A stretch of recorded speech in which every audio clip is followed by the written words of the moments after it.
Welcome to my channel. Tonight's story is one that is shaking the very foundations of American politics.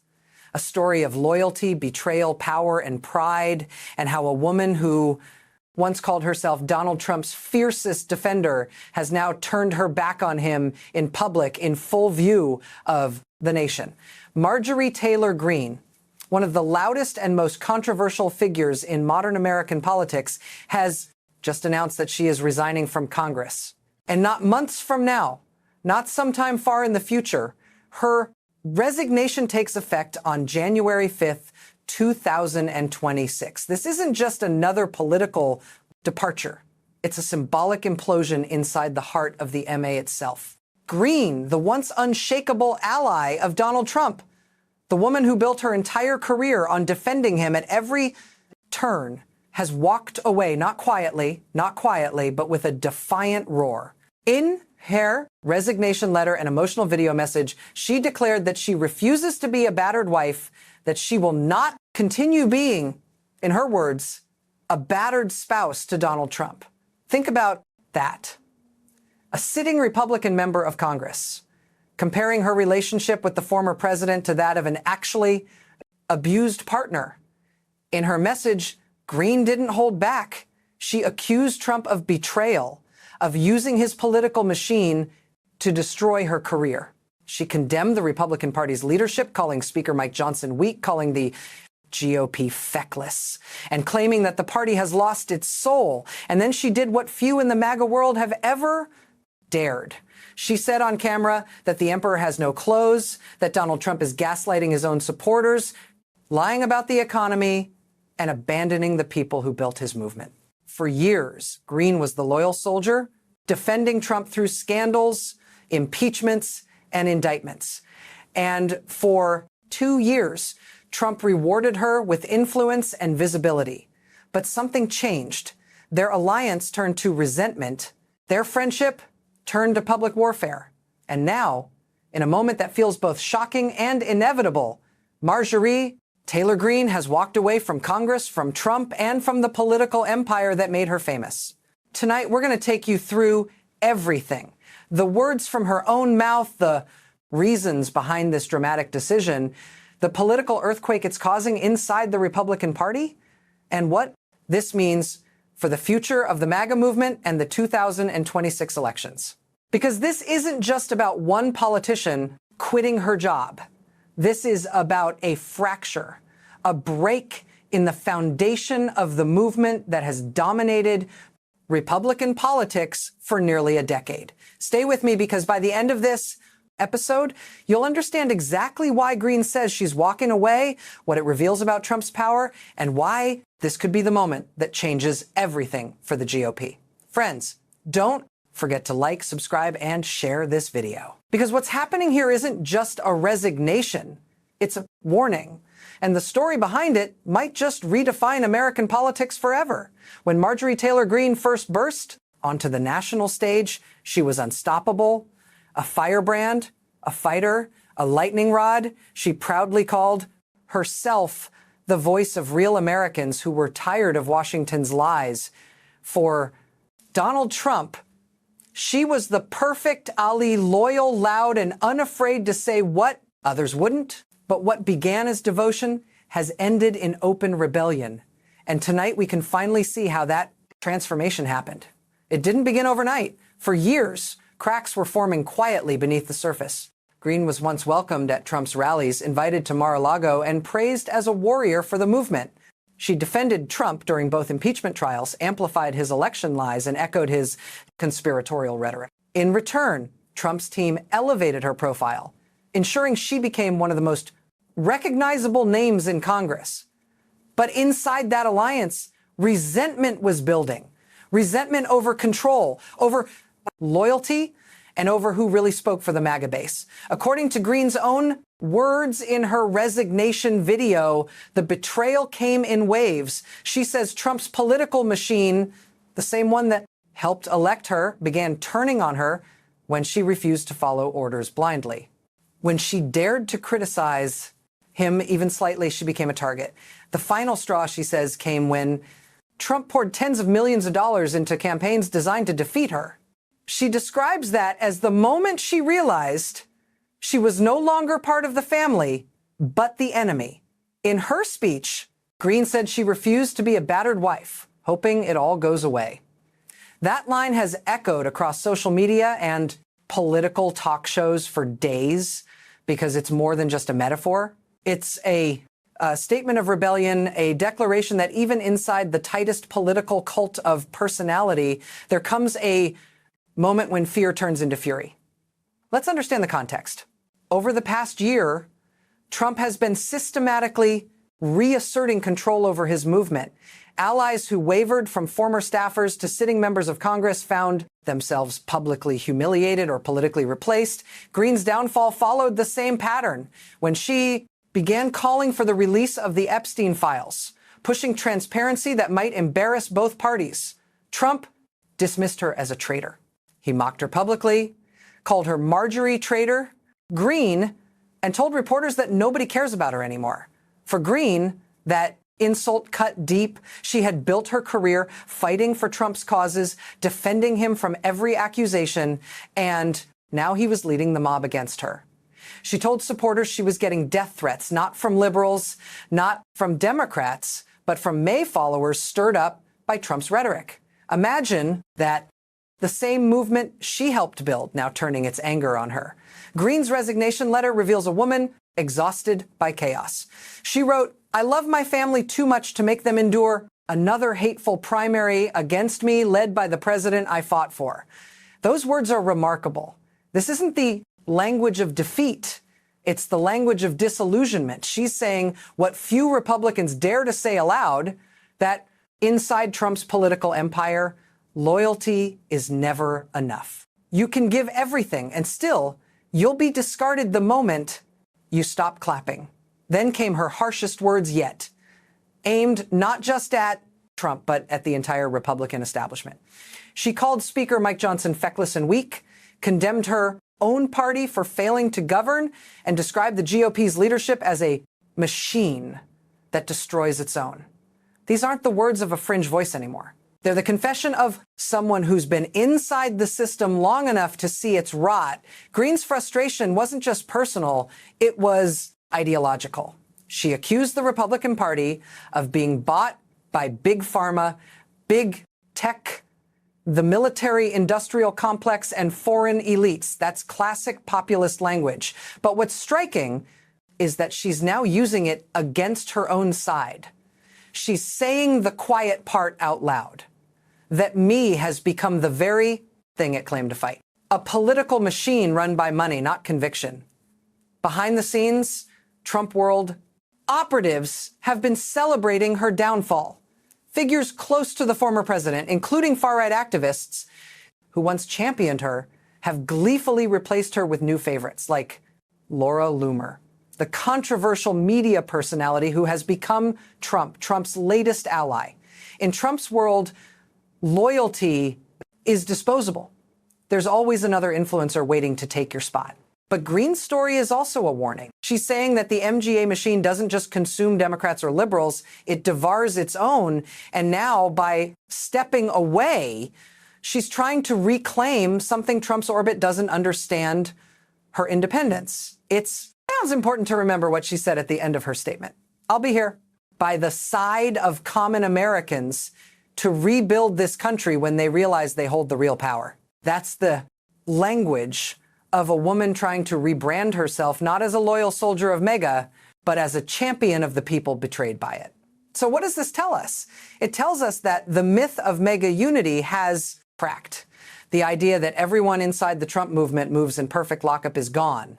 The battle lines are shifting, and the fight isn't between Republicans and Democrats anymore. It's between the believers and the betrayed.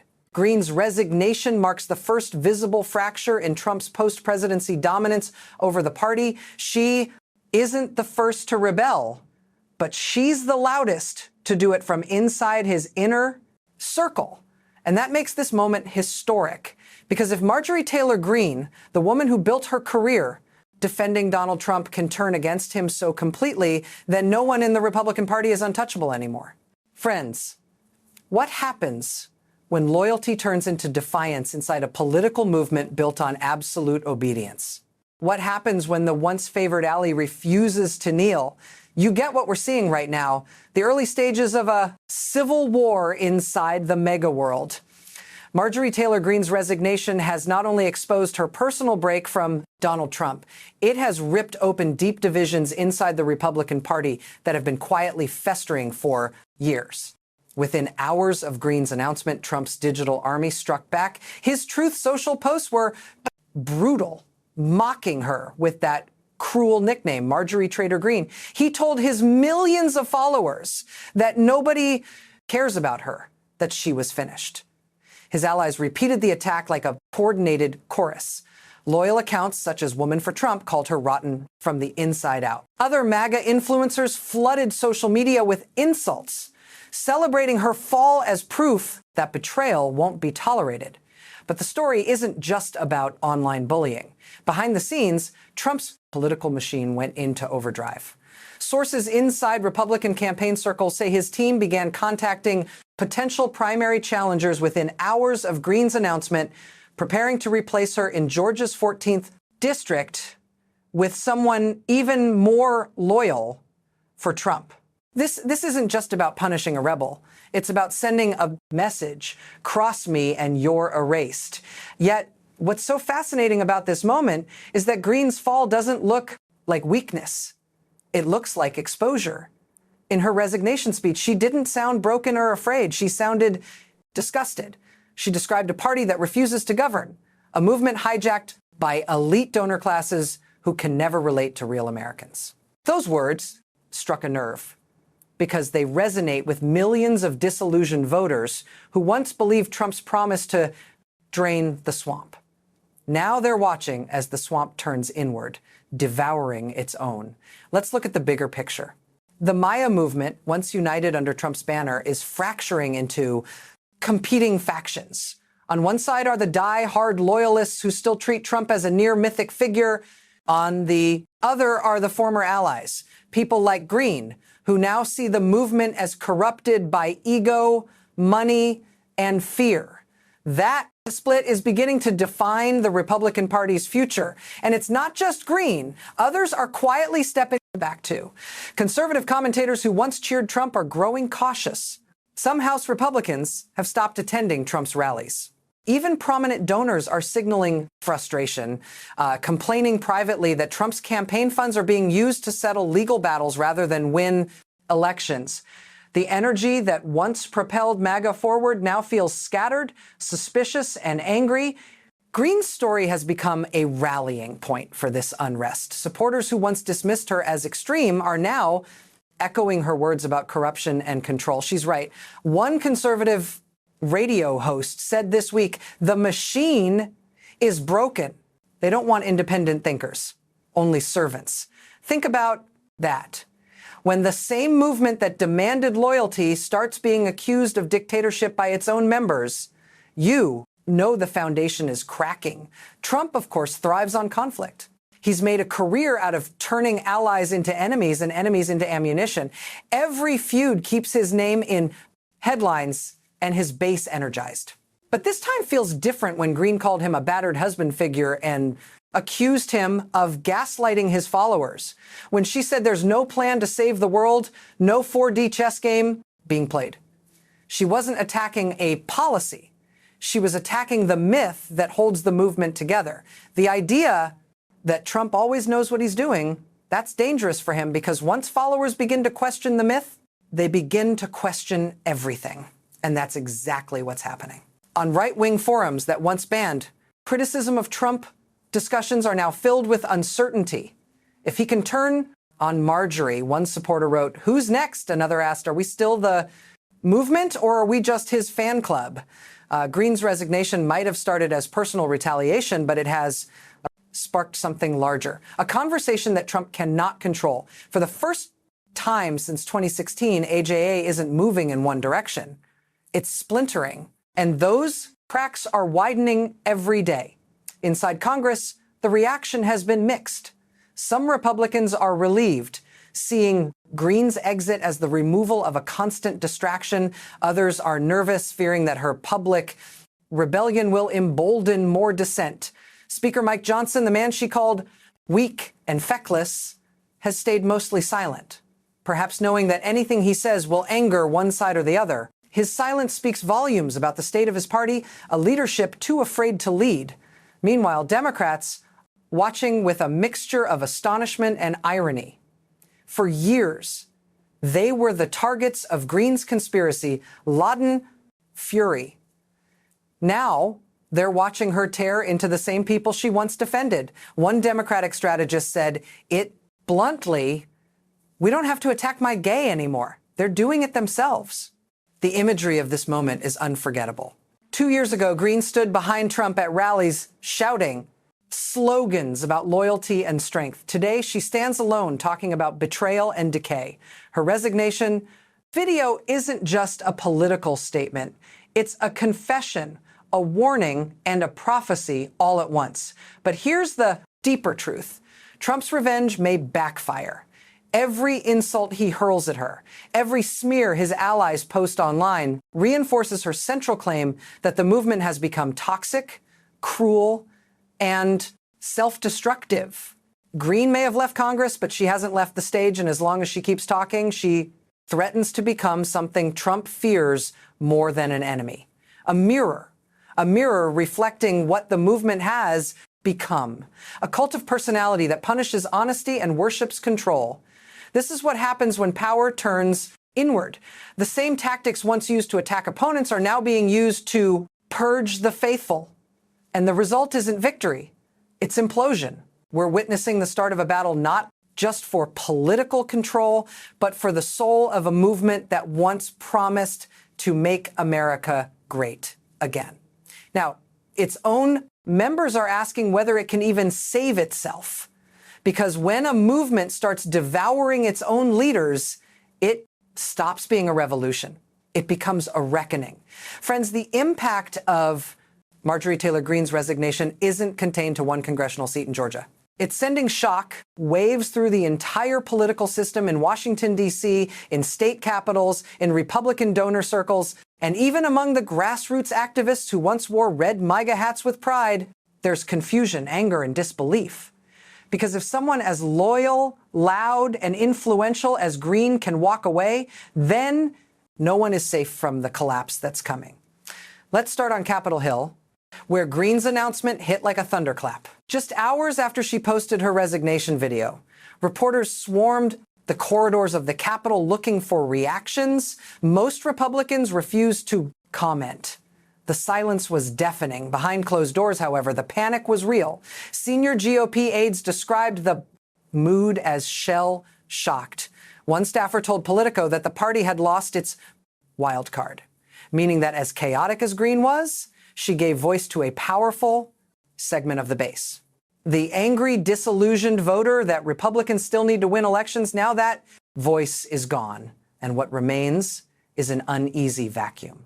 Speaker Mike Johnson, the man Greene accused of being feckless and weak, held a brief press conference the next day.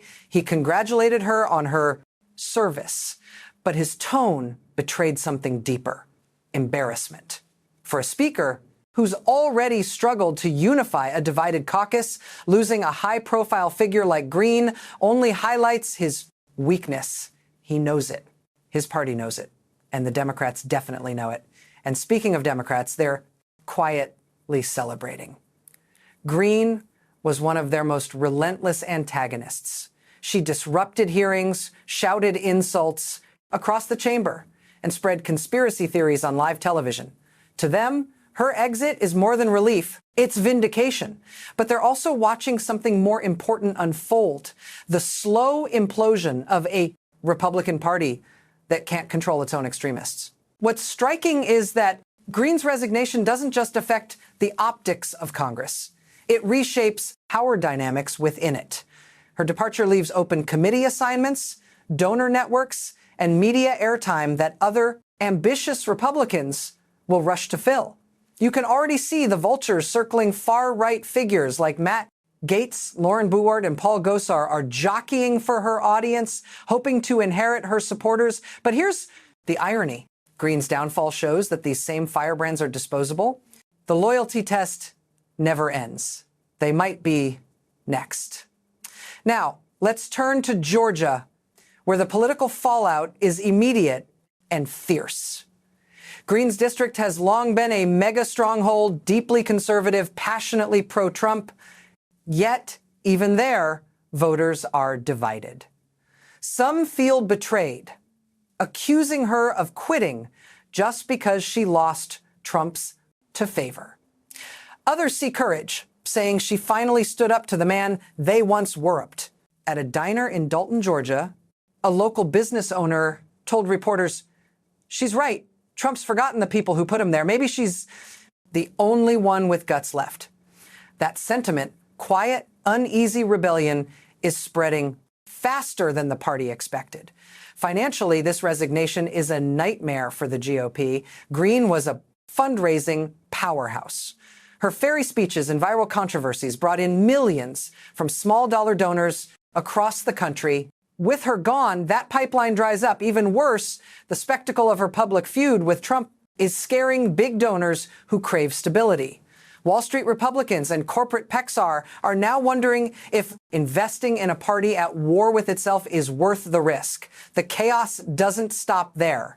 The committees Greene sat on, Oversight and Homeland Security, are now short one of their loudest voices. And for all her outrageous behavior, Greene had influence in shaping the Republican narrative on immigration, national security, and government spending. Without her, those committees will lose some of their media magnetism, but also their internal unity.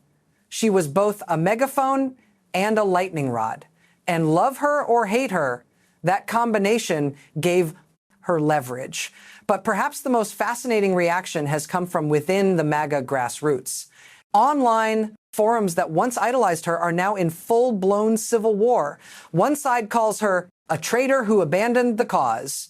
The other praises her for telling the truth about Trump's corruption. It's chaos, but it's also revelation. The realization that the so-called MAGA movement was never a true alliance. It was a temporary ceasefire among competing egos bound together by one man's charisma. Without unchallenged loyalty to Trump, the glue disintegrates. Meanwhile, Democrats are seizing the moment to remind voters of the dysfunction. Minority Leader Hakeem Jeff issued a statement within hours. Republicans can't govern themselves, let alone govern the country. And honestly, it's hard to argue. Between government shutdown threats, leadership collapses, and now this public defection, the GOP looks less like a party and more like an imploding reality show.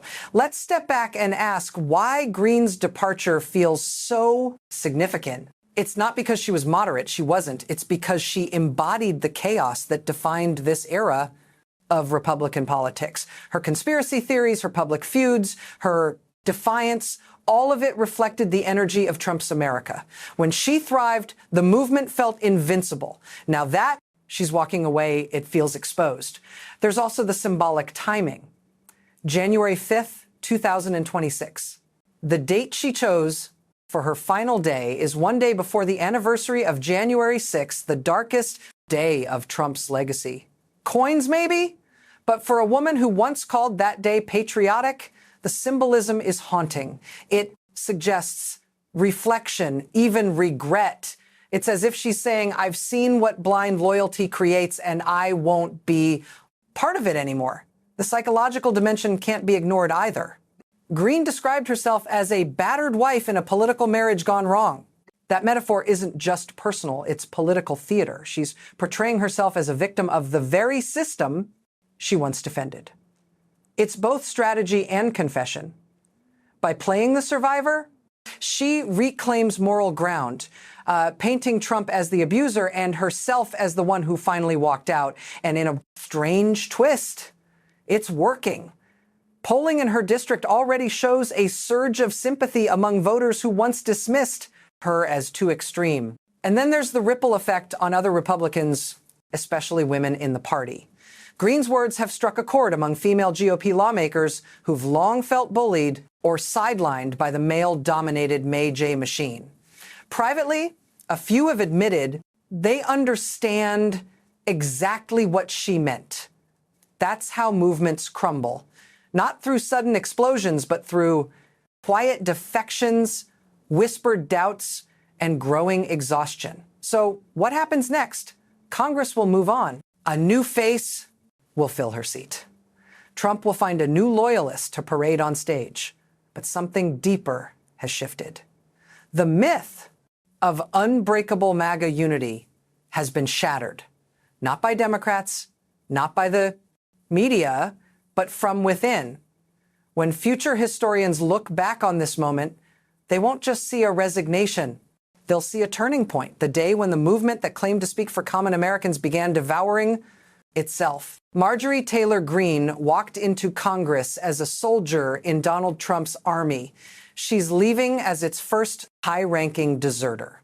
And as every empire learns, once the deserters start speaking, the walls begin to crumble. Friends, this isn't just a political resignation.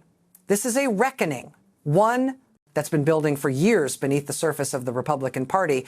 Marjorie Taylor Greene's decision to walk away from Congress and from Donald Trump isn't an isolated act of rebellion. It's the symptom of a much deeper disease, an identity crisis tearing the GOP apart from the inside for nearly a decade. The Republican Party has been living in Donald Trump's shadow. Every election, every speech, every policy debate has been filtered through one question: what will Trump think? Candidates rise and fall not by their vision or leadership, but by their loyalty. And for a while, that formula worked. Trump's personality became the party's brand. His rallies replaced debates. His tweets replaced strategy. And his approval became the only measure of success. But here's the truth. No political movement can survive forever on fear and obedience. Eventually, the cracks show, and now those cracks are widening into chassis. Greene's resignation is the loudest signal yet that the Trump-era GOP has lost its sense of purpose. What does the Republican Party actually stand for now? Policy, principle, or just personality? Let's take a closer look at how this crisis unfolded. For years, Trump promised a movement for the people. But what did that movement deliver? Endless culture wars, chaos in Congress, and a Republican Party trapped in permanent outrage mode. Instead of governing, it's been fighting itself. Instead of passing bills, it's been chasing headlines. Instead of leading, it's been following one man's moods. And now that man, Donald Trump, is facing multiple criminal trials, mounting legal bills, and growing fatigue among his base. The result, the illusion of strength, is fading, and what's left is infighting and insecurity. Greene, for all her faults, just said out loud what many Republicans whisper behind closed doors. In her resignation statement, she accused her own party of being captured by the political industrial complex, controlled by big donors and foreign interests, and disconnected from real Americans. That's not rebellion. That's truth. And that truth cuts deep because the MAGA movement was built on the promise that it would fight corruption, drain the swamp, and restore power to the people. But somewhere along the way, it became exactly what it claimed to destroy: a swamp of its own. You can see the symptoms everywhere. House Republicans, who once railed against government waste, are now embroiled in ethics scandals. Senators who preached America first are quietly investing in defense contractors, profiting from the wars they criticize. State party leaders who vowed to protect freedom are passing laws to silence dissent and punish opponents.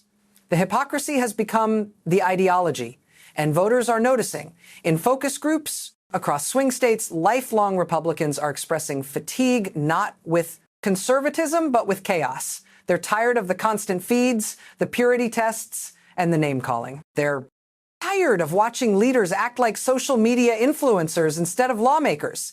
They want solutions, and they're not getting any. Marjorie Taylor Greene's words tapped into that exhaustion when she said, "Common Americans possess the real power over Washington." It wasn't just a slogan. It was a reminder that the movement forgot who it was supposed to serve. Think about it. How did the Republican Party get here? Once upon a time, it was the party of Ronald Reagan, the party of optimism, vision, and a clear sense of America's place in the world. Then it became the party of grievance, where every loss was a conspiracy, every opponent an enemy, and every disagreement an act of betrayal. That transformation didn't happen overnight. It happened one outrage at a time, one loyalty test at a time, until dissent was no longer patriotism, but heresy. And that's what Greene is reacting to. She's not suddenly a moderate, far from it.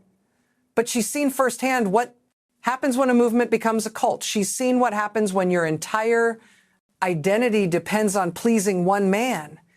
You stop thinking, you stop leading, and eventually you stop believing. The Republican Party is now caught between two forces. The past it can't escape, and the future it can't define.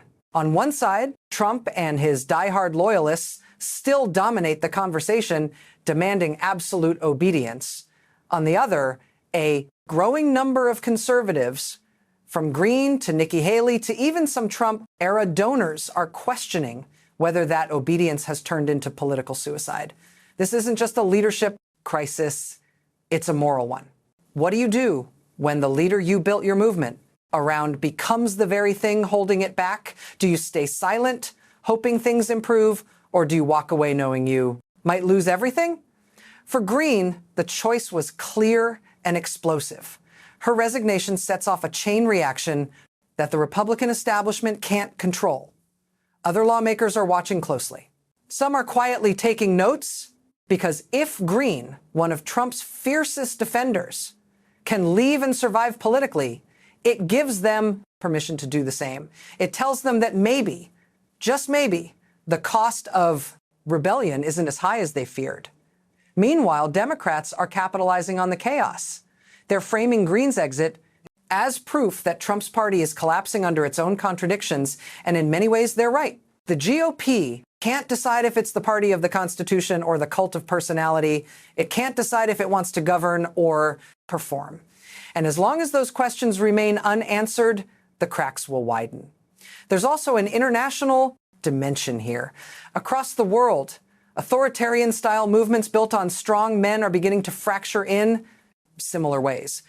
In Europe, far-right populists are turning on each other over strategy and corruption. In Latin America, former nationalist leaders are being disowned by the very voters who once adored them. The pattern is the same. When movements built on personality outlast their usefulness, they start to eat themselves. And make no mistake, that's what we're seeing in the US right now. Trump's empire is showing signs of exhaustion. His inner circle is shrinking. His endorsements carry less weight. His rallies draw fewer new faces. And his rivals, once terrified to speak, are testing their voices again. Marjorie Taylor Greene's defiance might be the first domino in a long line of conservative figures choosing survival over servitude. But there's a lesson here for everyone, not just politicians. When loyalty replaces accountability, destruction always follows. When truth becomes optional, collapse becomes inevitable. And when leaders demand worship instead of service, they don't lead, they consume. The Republican Party now faces a choice: rebuild or self-destruct. Greene's resignation has made that choice unavoidable. Because if the GOP can't rediscover what it actually stands for beyond grievance, beyond one man's ego, then it won't matter who wins the next election. The movement will already have lost its soul. And that's the real story behind this resignation. It's not about one congresswoman stepping down. It's about a political empire realizing it can't control its own creation. The chaos that once fueled Trump's rise is now consuming his world from within. The question now isn't whether the MAGA movement can survive Marjorie Taylor Greene's rebellion. The question is whether it can survive itself. Friends, when we look back at this moment, we won't just see the resignation of one controversial lawmaker. We'll see the unraveling of an era. Marjorie Taylor? Greene's exit from Congress is not only the end of her political chapter, it's a warning about what happens when power turns inward, When movements built on outrage and loyalty forget why they started in the first place. For years, Greene was one of the loudest voices in American politics. She embodied the fire, the fury, and the fear that defined the Trump years. She shouted down opponents, championed conspiracies, and lived by the code of loyalty above all else. But tonight, that same code has destroyed her. She wasn't taken down by Democrats, by investigations, or by scandals. She was taken down by the very machine she helped build. There's a lesson here, one as old as politics itself. When leaders demand loyalty instead of honesty, when they punish truth and reward submission, they build a movement that can never last, because eventually loyalty becomes resentment and fear becomes rebellion. Greene's story is proof that even the most devoted soldier can only take so much before she turns and walks away. And make no mistake, her departure is not the end of conflict. It's the beginning of a reckoning. The Republican Party now faces a mirror it cannot avoid. That mirror shows division, fatigue, and a growing sense that the Trump era is reaching its breaking point. The anger that once electrified rallies is now directed inward. The chants of fight for Trump are fading into whispers of what now? But friends, this isn't just about Republicans. It's about all of us. It's about how easily loyalty can replace logic, how quickly truth can be sacrificed for tribe, and how dangerous it becomes when any political movement forgets humility. Every democracy depends on accountability. Every movement that rejects it eventually collapses under the weight of its own arrogance. Greene's words in her final video, "I refuse to be a battered wife, hoping it gets better," will echo long after she leaves Washington. Because that's not just the cry of a disillusioned politician, it's the cry of millions of Americans who feel trapped in a system that stopped listening to them, whether they're on the left or the right. People are tired of watching leaders fight for fame instead of solutions. So maybe, just maybe, this resignation marks a turning point. Maybe it forces both parties to confront their extremes, to rediscover what public service actually means. Because America doesn't need more idols. It needs more adults. It doesn't need louder voices. It needs wiser ones. And as for Marjorie Taylor Greene, history will decide her legacy. Some will remember her as a disruptor, others as a cautionary tale. But no matter how I see her, one truth stands tall tonight. You can't build a nation on fear, and you can't hold on to power through intimidation forever. The world is watching the fall of one of America's most divisive figures, and perhaps the fading of an era defined by chaos. What comes next depends on whether our leaders choose reflection over revenge, rebuilding over rhetoric, and truth over theatrics. Friends, thank you for joining me tonight.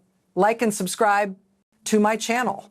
Stay informed and never stop asking the hard questions, because in times like these, truth is still the brightest light we have. Good night.